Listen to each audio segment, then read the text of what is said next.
jërëjëf mbokk yi gërëm leen bu baax a baax ci ni ngeen àndee ak seen télévision Futur Média. Alors ñi ngi fii tey jii ci Sococim Industrie dans le cadre d'un entretien spécial et vraiment très spécial avec donc le directeur général bu Sococim. ñi ngi fii nag ci cadre enchanteur laa ko mën a waxee comme ni ngeen koy gisee ci image yi peut-être ñu bëri Sococim dañ koy romb guddi mais xool leen image yi nga xamante ni moom lañ leen di wan jamono ji vue d'en haut pour vous dire que Sococim comme lu ñu koy waxee généralement dañuy defar ciment mais également dañuy defar li nga xamante ni moom mooy environnement. Alors ñi ngi fii ci direction générale bi fas yéene sekk waxtaan ak ki nga xamante ni moom mooy directeur général bi di El Hadj Mamadou Seck. El Hadj Mamadou Seck merci beaucoup di la gërëm ni nga ñu dalalee fii ci sa kër. Merci beaucoup Dieynaba Seydou Ba, merci beaucoup d'être ici présent à la Sococim. fii yaa ngi ci xolu Sococim yaa ngi ci direction générale Sococim usine bi mu ngi fii rek ci 200 mètres même pas donc alhamdulilah kontaan naa trop dalal leen fii Sococim.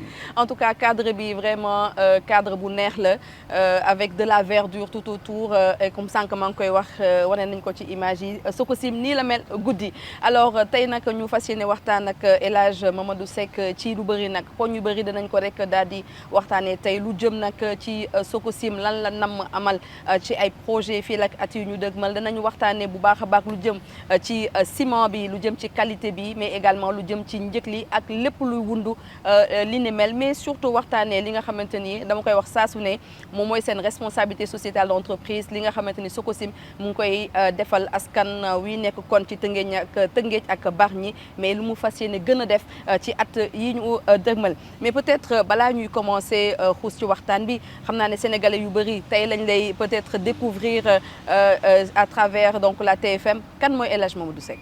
waaw merci beaucoup maa ngi lay nuyu. di nuyu sénégalais yëpp ñuy seetaan à travers la télévision Futur Média. maa ngi tudd El Hadj Mamadou Seck maa ngi juddoo Bargny. jàngee Sénégal fii laa defee sama cursus yëpp ba baccalauréat bi ma amee baccalauréat la préparé école de commerce yi nekk France à travers une classe préparatoire.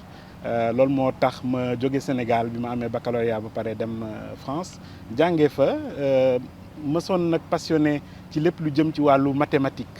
mathématique science laa gënoon bëgg moo tax ma orienté wu bi ma demee en école de commerce vers la finance. finance laa def ba ma jógee France ñibbi si Sénégal ñëw Sococim. ñibbi si Sénégal ñëw Sococim juste rappeler que c'est un jeune DG ah El Hadj Mamadou Seck damay am chaque jour l'habitude di ko tooñ ñaan ko amagul sax 40 ans. donc c'est une fierté. merci beaucoup Dieynaba waaw fierté la c'est aussi une responsabilité. man je suis très tôt rentré dans le milieu professionnel. En fait balaa may pare sama études yi sax dama commencé woon liggéey parce que j'étais très intéressé par une entreprise qui s'appelait Areva qui fait du nucléaire mu noon secteur bu ma passionné ma def lépp pour dugg foofu donc avant may pare études yi sax dama dugg ci entreprise boobu j'ai fait 1 an là-bas après bi ma pareegu ma sax ñu recruter ma ArcelorMittal ñoom sidérurgie la ñuy def. boo fàttalikoo amoon nañ benn projet fii Sénégal. pour def sidérurgie au niveau de la Falémé. moo tax bi ma amee opportunité dem foofu ma dem ArcelorMittal parce que li ma nekk France yëpp sama objectif moo noon ñibbi si Sénégal. bi ma demee ci entreprise boobu malheureusement projet bi antuwul. mais bi ma fa defee 5 ans. lañ ma woo Sénégal parce que Sococim dafa soxla woon. benn contrôleur financier régional. pour liggéey ci. société yi nekk ci région bi ak projet yi ñu nar a def notamment projet bu am solo bu ñu naroon def Mali. boobu c'était en 2013 2014. je ne vais pas vous mentir bi ma jotee coup de filu Sococim. j'ai pas hésité. parce que fii laa juddoo Sococim ci kanamam presque laa juddoo. ma am fi ay mbokk yu bëri yu fi doon liggéeyee mu doon une fierté pour man ma joindre groupe Sococim moo tax j'ai pas hésité à rentrer. mun nañu wax ne rêve la. un rêve d'enfant de Bargny tey jii nii pour liggéey Sococim tey nga diriger Sococim donc yoon bi rêve la metti woon na mais yegg nga ci. waaw rêve la parce que Sococim dafa emblématique. xam nga képp kuy génn Dakar boo rombee Bargny rek gis nga Sococim. xam nga Sococim te képp ku dëkk Bargny xam nga njëriñu Sococim pour ñëpp ñi nekk à alentour man nag sama famille yëpp dëkk fii bu ma nekkaan xale di fi romb vraiment c'est une fierté aujourd'hui me intégrer ko encore plus me diriger ko. Et ça c'est un message pour xale yi nga xamante ñoom ñoo nekk Sénégal ak ñi nekk Tëngéej Bargny ne seen rêve mën na nekk donc réalité. wax naa ko sànq ci tàmbale gi Sococim nag dañuy faral di def peut-être ay reportage pour wan leen li ñuy rek daal di liggéey mais tey nee naa leen dañuy xool perspective donc Sococim bu ñu nee programme tabax 2028 loolu lan lay englober. waaw tabax 2028 mooy programme bi nga xamante ne moo tax ma dellu si Sénégal. parce que bi ma nekkee directeur général du Mali. Mali bi ñu ma ko confié projet la woon. muy doon projet bu am solo Sococim décidé def usine foofu. mooy CMM. CMM absolument ñu nommé ma directeur général. j'avais à peu près 30 ans. ma dem foofu construire société bi recruter équipe yi. mu nekk dynamique bu am solo bu ma vraiment bu ma intéressé woon trop. bi ñu paree ci loolu pendant 5 ans ma nekk fa. out aussi relève tey bi ma fa jógee kii ma wut malien la moom aussi 30 ans la am bi ma koy recruter. ñu jël suite bi donc mu nekkoon une suite logique pour moi ma ñibbi si Sénégal. bi ma ñëwee fii projet bi fi ëppoon solo mooy projet transformation Sococim. parce que Sococim moo tabax Sénégal dëgg la. ouvrage yëpp yu am solo yu nekk Sénégal Sococim def na ci loxoom bu ma newul moo ko tabax. mais dañu war a xool vers l'avenir. et loolu le dirigeant Sococim yi am en tête notamment l'ancien PDG Youga Sow mi nga xam ne moom laa succédé mu mettre en place un projet qui s'appelait le plan climat. plan climat moo ñu waroon may ñu am Sococim bu bees. moom moo dégagé investissement yu am solo yi nga xamante ne moom la ñuy doxal tey jii à sa suite li ñu war a def mooy imaginer Sococim dans 5 ans. moo tax ma lancer le plan tabax 2028. ndax dañu war a xool l'avenir qu'est-ce qui va rester lorsque nous allons plus être à Sococim. comment on doit construire l'avenir de Sococim. mais plan tabax 2028 boobu am na benn disons du ma ne figure emblématique parce que dafay nekk li nga xamante ni peut-être mën nañu ko kii ci nit mais Four 6 tey bokk na ci li nga xamante ni mën nañu wax ne lu mën a jëmmal Sococim la ak programme bi nga xamante ni moom mooy programme tabax donc 2028. absolument lan Four 6 expliquez ñu un peu Four 6. waaw lan la ëppee yeneen four yi. waaw li ñu décidé mooy. liggéey ci 3 axes tabax 2028. d'abord mooy li nga wax équipement yi. notamment les équipements de production et le Four 6 moo ci ëpp solo. Four 6 dañu décidé yéegal standard yi ñu am ci construction ak production ciment au Sénégal. mooy ñu utiliser les dernières technologies en termes de production de clinker ak les dernières technologies en termes de protection de l'environnement.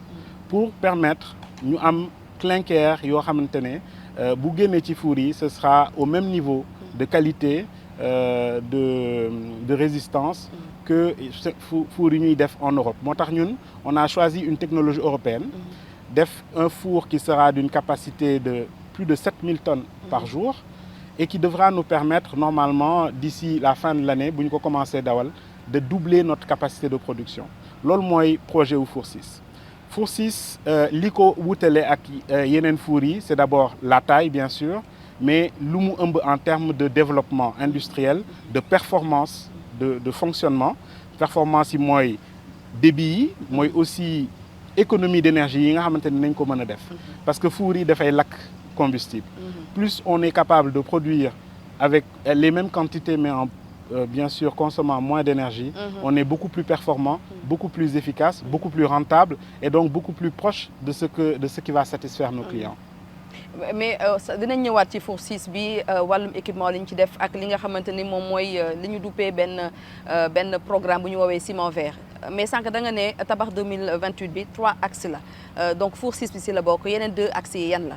waaw axe premier bi moom mooy équipement yi. Four 6 si la bokk mais du Four 6 kese. ok équipement yu bëri la. équipement yoo xamante ne depuis la carrière jusqu'aux expéditions. dañuy changer image u industrie cimentière au Sénégal. yóbbu ko ci niveau boo xamante ne.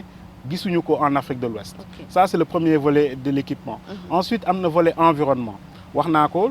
ci équipement yi dañu war a permettre ñuy nekk de plus en plus en ligne avec nos objectifs environnementaux. mais il faut aussi que ñu réduire suñu taux de CO2. loolu c'est un enjeu important pour Sococim moo tax Four 6 bi ak projet yi ko wund war nañu may ñu diviser presque par 2 les émissions de CO2 par tonne de ciment. Troisième axe bi mooy axe organisationnel bi maanaam ni ñuy changer organisation Sococim organisation personnel bi recrutement yi ba ñu am relève bi ñu soxla c'est-à-dire que organisation yi adapté wu à nouveaux équipements yi mais organisation yi aussi ubbil ñu perspective yi ba ñu mën a gis Sococim dans l'avenir. léegi Four 6 bi sànq wax nga ko investissement bu bëri lañ si dugal surtout lu jëm ci wàllu gën a wàññi li nga xamante ni moom mooy émission peut-être donc gaz à effet de serre comme ni ñu koy waxee gën a mën a donc décarboniser li nga xamante ni moom mooy donc production bi tey jii nii ci wàllum investissement Four boobu ci ñaata la toll. alors programme d'investissement bi yëpp bi ma wax ci yu jëm ci volet tabax 2028 c'est plus de 300 milliards de francs CFA bu ñu déroulé depuis 2019 tey jii on est à plus de 200 milliards de décaissement yoo xamante ne def nañ ko ci investissement yooyu muy projet bu am solo projet boo xamante ne tey jii près de 2000 personnes yu dëkk ci dëkk bi ay sénégalais ñoo ciy liggéey di permettre ñoom ñu am emploi te di permettre ñu tabax usine bi et ñun bu ñu technologie yi ñu choisir dañu utiliser main-d'œuvre locale loolu dafa nekkoon un des critères importants de construction du Four 6 et on a beaucoup parié sur la main-d'œuvre locale et sant nañ ci yàlla am na nag qualité am na nag njëriñ aussi pour population ci loolu sax production bi ak Four 6 bi dafa nar a gën a yokk tamit waaw production bi dafa nar a yokk nee naa la dinañu doubler capacité wu ciment yu ñuy produire bu ñu eggee fii ak fin 2024 xam ne dinañu tàmbali dawal programme bi Four 6 nekk dinañu mën a am capacité de production de 7 millions de tonnes équivalent ciment CEM2 32,5. mais kon kay xanaa bu production bi yokkee nag donc lu jëm ci njëgu ciment bi tamit dana gën a oyof parce que question boobu moom su ma ko posé wul xam naa ne ñi nga xamante ne ñi ngi tabax ak ñi waaj a tabax dinañ ma mere mais bu ñu nekkee production bi dina yokk kon dinañ ko sentir ci njëgu ciment bi. absolument ñun li ñu liggéey yëpp pour satisfaction client la. suñu liggéey bi ëpp solo mooy client yi. satisfaire si suñu action liggéey nañu lu bëri ci prix wu ciment boo seetee prix wu ciment ci Afrique de l'Ouest Sénégal moo am prix bi gën a moins cher Sénégal ñu ngi jëndee saagu ciment 3500 francs par sac boo demee ci dëkk yu mel ni Côte d'Ivoire yu mel ni Mali yu mel ni Burkina ñu ngi jëndee lu ëpp 5000 francs par sac de ciment donc mu mel ni Sénégal Sococim yàgg na def ay efforts pour permettre prix de ciment bi wàcc loolu effort yi nan lañ koy defee mooy suñu performance mooy nan la ñuy def ba suñu coût yi gën a wàññeeku nan la ñuy def ndax suñu efficacité gën a yokk pour que prix bi mën a nekk en ligne ak suñu coût de production loolu aussi programme Four 6 bi dafa dugg dans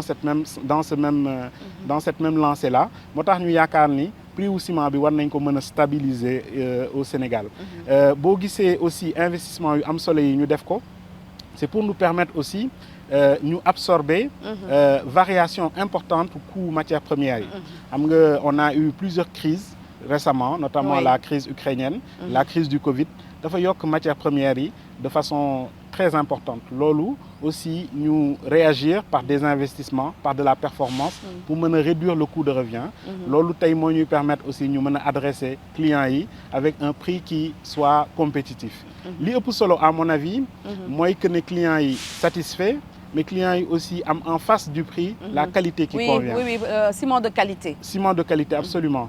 xam nga Sococim dafa mës a nekk leader dans le domaine des volumes et dans le domaine de la qualité. ñun dañu yaakaar ni kenn warul gën le ciment Sénégal.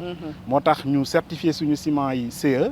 gis nga ciment wu Sococim mooy seul ciment boo xamante ne ñu ngi koy fabriqué Sénégal te boo demee Suisse mën nga ko tabaxee boo demee France mën nga ko tabaxee te loolu certification yi moom moo ko certificat yi moo koy maye certificat yi chaque année dañu koy renouveler donc bu ñu nekkulee en certain standard de qualité dañu koy dindil mais donc pour wane ne Sococim dafa yéegal niveau bi en termes de qualité loolu moo tax aussi ñun ñuy def ay effort ci certification ISO 9001 def ay effort ci certification ISO 14001 loolu yëpp day wane ne on est engagé dans le domaine de la qualité et qualité boobu mooy justifier le prix que nous mettons en face. Surtout que prix état yi moo koy fixé je pense. waaw actuellement prix état yi ñoo koy fixé d'ailleurs récemment accompagné nañ état bi ci baisse 2000 francs par tonne de ciment mu doon baisse bu am solo foog naa pour njaboot ci ak ñi nga xamante ne bëgg nañ tabax ñun dañuy bëgg jaay te kuy jaay il faut clients yi am foog naa bu prix bi yemee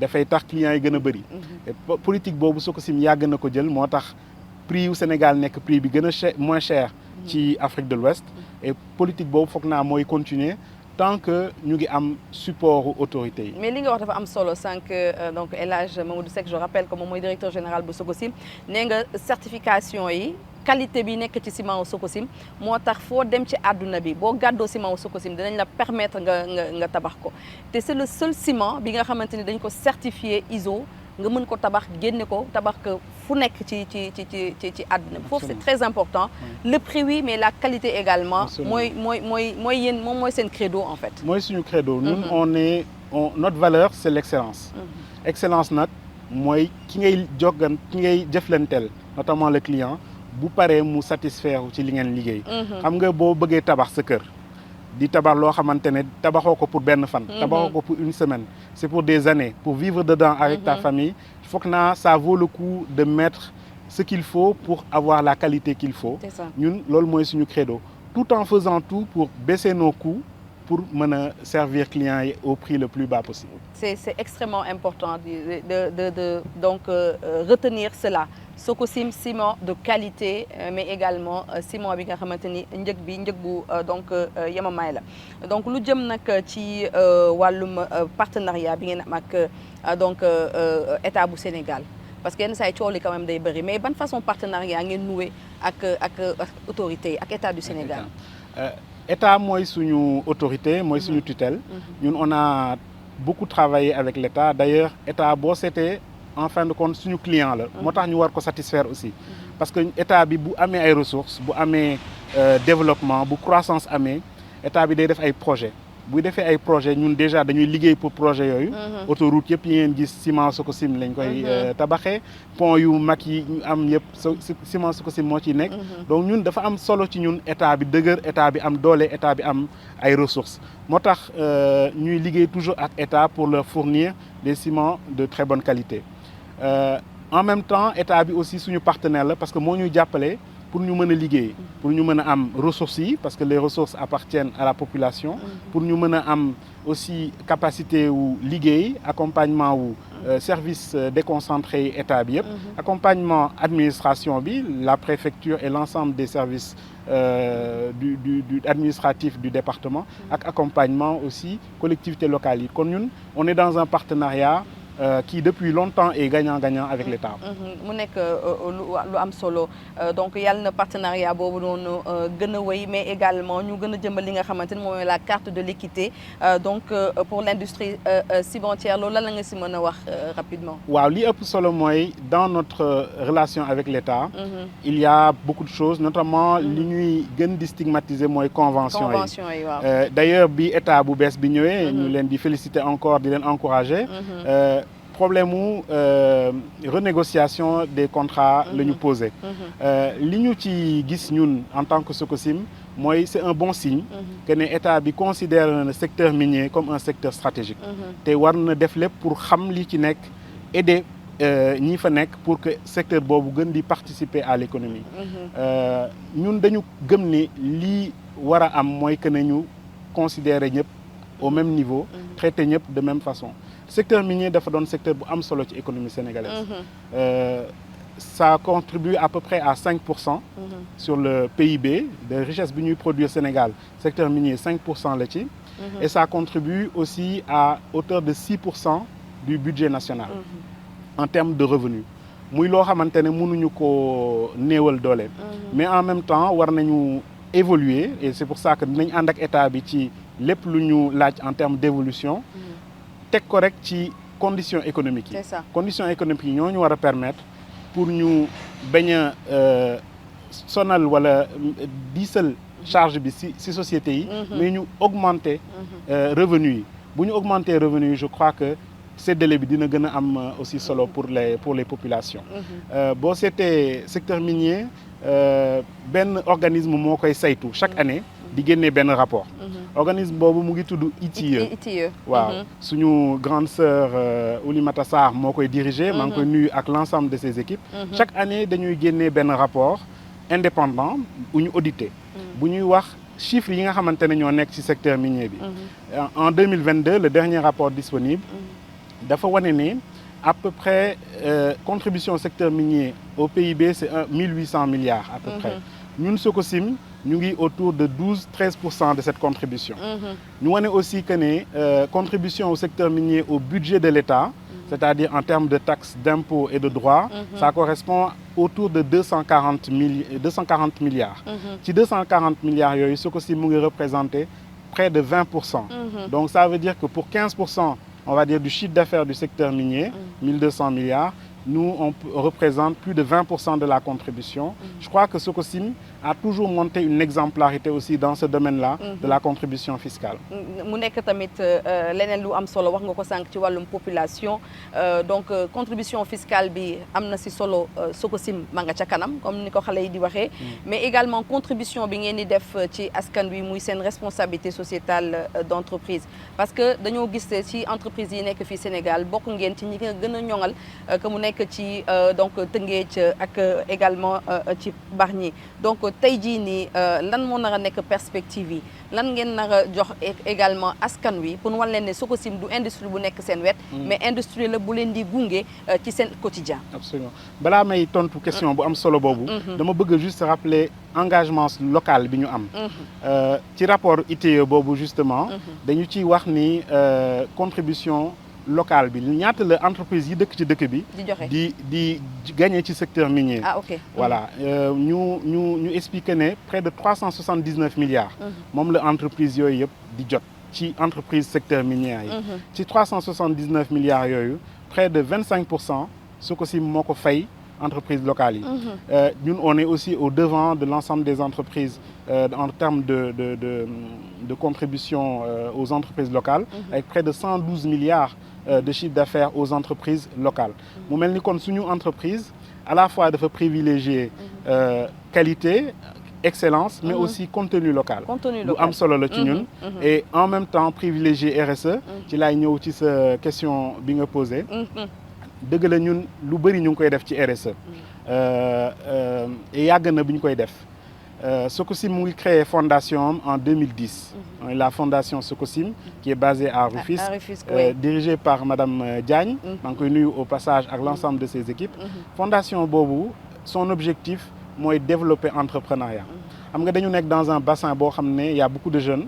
Il y a beaucoup de personnes qui veulent entreprendre, qui veulent créer des entreprises, créer des emplois, mais il manque des fois de financement ou d'accompagnement. Fondation Bobu, depuis près de 12 ans, crée près de 500 emplois en termes d'emplois directs créés par la fondation sur l'entrepreneuriat. Loolu benn volet la. En même temps ñu ngi dimbali acteurs culturels yi di dimbali acteurs associatifs di dimbali sport bi notamment le volleyball, notamment le football. Donc on va dire qu'on a une action globale en termes de RSE au travers de la fondation. On a aussi une action RSE qui est faite directement par l'entreprise auprès des populations. Loolu nag dañ ci ànd ak benn triptyque. C'est-à-dire que dañu réfléchir ñu ne suñu RSE ñett yi ñoo ko war a lal. D'abord dañu war a am RSE boo xamante ne dafa connecté ak population yi. mooy on doit être à l'écoute des populations. On doit comprendre leurs besoins, comprendre leurs priorités. Absolument. Loolu moo tax ñu mettre en place un plan d'engagement des parties prenantes. Développer aussi discussion bi ak population yi pour que ñu ñuy wax seen i métit wax seen i mbëbët pour ñu mën leen satisfaire. Discussion bien organisée d'ailleurs. Absolument. Et on a depuis 2 ans fait plus de 400 séances de discussion avec les entreprises, avec les populations de la zone. Loolu mooy premier axe bi. Donc ancrage ak connexion avec les populations. Deuxième axe bi mooy projet yoo xamante ne dafay nekk des projets impactants pour les populations. waaw ñu privilégier impact nan la ñuy privilégier impact mooy dañuy xool wàllu santé fan moo gën a am ay difficultés wàllu éducation yan école la ñu war a dimbali. wàllu abri provisoire yi nan la ñu war a def ba éliminer ko du département d'ici les 5 prochaines années. nan la ñuy fexee ba suñu impact population yi gis ko. Loolu c'est le deuxième axe de notre politique RSE. Le troisième axe de notre politique RSE et muy axe bu am solo mooy transparence ak éthique. Voilà li ñuy def ñu mën ko wane di ko publier di ko aussi teg ci yoon. ba askan wi xam ko. ba askan wi xam ko. te mu nekk loo xam ne day mucc ayib. du point de vue éthique. triptyque boobu bi ñu ko tegee en termes de RSE moo ñu may tey ñuy dépenser chaque année 1 à 1,5% de notre chiffre d'affaires en actions directes RSE auprès des populations de Bargny, bien sûr, de Rufisque et de tout le département de Rufisque. Parce que yëg naa sax que nekk am na benn centre de santé bu ñu war a tabax Bargny. Je pense am na tamit benn centre de dialyse bu nga xamante ni également Sococim dina ko mettre en place. C'est ça. On va d'ici la semaine prochaine dinaa poser première pierre au centre de santé ou Ndiolmane muy quartier boo xamante ne fi ma juddoo c'est à quelques mètres may am fierté di ko def ce sera la semaine prochaine dans la foulée on va mettre la première pierre aussi du centre de santé de Guy Mouride Guy Mouride ñooy quartier bu nekk juste à côté aussi sama mbokk yi voilà absolument et on va aussi d'ici l'année prochaine en partenariat avec le conseil départemental avec notre ami le président Fam on va mettre en place le centre de dialyse du département de Rufisque parce que centre département de Rufisque yëpp amul centre de dialyse te on a beaucoup de malades dans la zone yoo xamante ñu ngi leen di dimbali pour ñu dem def ay dialyse ailleurs bëgg nañ am centre de dialyse boo xam ne dinañ ko mën a am ci département de Rufisque. Mais naka ngeen nar a lijjante ou bien même réussir même à mettre sur pied benn mécanisme yi nga xamante ni dina tax par exemple li ngeen di joxe ci mairie yi mu gën a peut-être gën a fës ci askan wi ba ñu xam ne que lii Sococim boo ko joxe bon c'est peut-être c'est une question qui interpelle les populations de Rufisque ak ñi dëkk ci wet bi tey Sococim contribution bu muy joxe au niveau des mairies tey naka ngeen ko naka gérer tey. waaw dëgg la à part RSE bi am nañu effectivement contribution forfaitaire yu ñuy jox mairie yi chaque année. loolu ñu ngi ci waxtaan ak mairie yi pour créer des systèmes qui vont nous permettre d'avoir une gestion beaucoup plus efficace de ces fonds-là.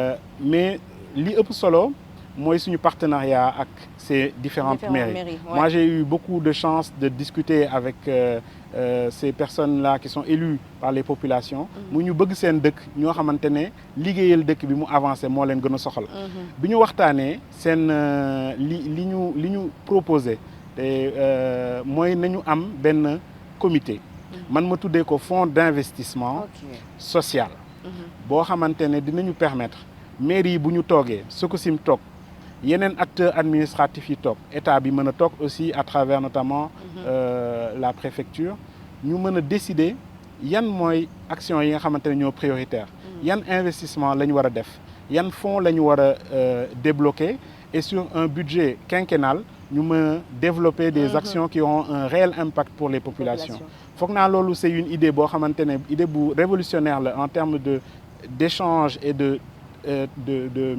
collaboration secteur public secteur privé idée bu am solo la monsieur le maire Omar Cissé moo ma ko soufflé ma ciy waxtaan ak moom te incha allah daañ ko mettre en place te foog naa loolu bu nekkee en place kenn du mën a waxati fan la xaalisu Sococim bii di joxe jaar foog naa ñëpp dinañ xam ne projet yu leer yi la ñu teg loolu ñu ngi ko tàmbali def aussi ak quelques associations parce que je voulais juste prendre un peu de temps pour donner l'exemple de ce que nous faisons avec le CODEL. CODEL mooy organisation boo xamante ne la association la bu fédéré 17 quartiers yu dëkk juste à côté de la Sococim Colobane Guy Mouride seen jàmbaarte moo tax ñu neex a dimbali c'est-à-dire que ñoom dañuy dundee lii wolof Njaay di wax ndimbal na si fekk loxol borom la ñu liggéey ak ñun dañu ne bëgguñu Sococim di ñu jox rek ay financement Sococim nañu def GIE ak ñoom ñu employé leen di leen fay peut-être un peu plus que lu ñu waroon fay normalement mais mu nekk une contribution sociale boo xamante ne ñoom bu ñu fayee ñiy participer ci GIE bi ba pare muy des dizaines de mères de famille de pères de famille ñuy liggéeyee Sococim ñoom dinañu dese reste boo xamante ne nañ ci mën a def ay actions sociales. Ça c'est très très important li ñu cërale woon ci waxtu donc daanaka jeex na un coucou à donc au maire de Rufisque kooku suñu xarit la mais aussi un grand monsieur donc de l'habitat et de l'urbanisme di ko nuyu bu baax a baax alors li ñu cërale woon ci waxtu jeex na may rappeler ne que El Hadj Mamadou Seck moo nekkoon suñu gantay ci waxtaan spécial mi ñu doon amal moom mooy directeur général Sococim lan ngay tëjee DG. waaw d'abord dama lay remercier le mot de la fin su ma amoon lu ma wax mooy Sococim dafa dugg ci transformation boo xamante ne dinañu may ñu wane lan mooy nekk le futur de Sococim fii ak 2028. Programme bu ambitieux la mais c'est à la hauteur des dirigeants de la Sococim. muy ay jeunes ku ci mel ni man mais am naa ci aussi ay morom yu nekk fii Sococim di ay jeunes di ay sénégalais yu bëgg seen dëkk. yoo xamante ne liggéey pour Sococim mooy seen suba mooy seen ngoon et loolu lu am solo la en tout cas pour ñun ñu wane ne Sénégal. Pour ñu defar ko, il s'agit pas seulement du public, mais aussi dans le secteur privé. Il faut des Sénégalais forts qui prennent en charge les sujets et qui font avancer la société. mu may fàttali aussi mënuma ci bañ a wax le sujet tragique des drames là que nous avons presque quotidiennement avec l'immigration clandestine. Jeunes yoo xamante ne la ce sont des jeunes déterminés. li ma bëgg wane rek mooy ne Sococim place la boo xamante ne mën nañ fi liggéeyee. mu mel ni dañuy liggéeyee Sénégal tekkee Sénégal loolu c'est un message fort que je voulais lancer à tous les jeunes sama rakk yi sama morom yi ñi nga xamante ne ñoo ñuy seetaan pour ñu xam ne Sococim ubbeeku na aussi ci ñoom. D'ailleurs dans ce sens-là l'année prochaine on va lancer un programme que j'ai dénommé le programme des leaders 2028. mooy programme boo xam ne dañuy ubbi un certain nombre de postes à des jeunes sortis d'école yoo xam ne dinañ leen enrôler à la Sococim former leen jox leen un cursus bien déterminé. wane leneen ak suñuy métier suñuy compétence yéegal seen qualification recruter leen pour que ñoom demain ñoom ñoo ñuy wutu loolu aussi c'est un des éléments importants boo xam ne bëgg naa ko jox comme message à la jeunesse sénégalaise. Un message important donc et très très choc nu ñu koy waxee pour tëj donc cette émission spéciale bi ñu doon amal ak le directeur général donc de Sococim Industrie comme ni ma koy faral di waxee cimenterie bi tabax Sénégal laata indépendance ba nigé nii gërëm ko bu baax a baax mais également gërëm donc la direction générale et tous les employés de Sococim pour donc leur confiance bu ñu porté kon ci ñun ci télévision Futur Média. Donc on se donne rendez-vous très prochainement peut-être si beneen entretien spécial ak keneen pour un peu découvrir li nga xamante ni moom mooy defar Sénégal jaa ngeen jëf.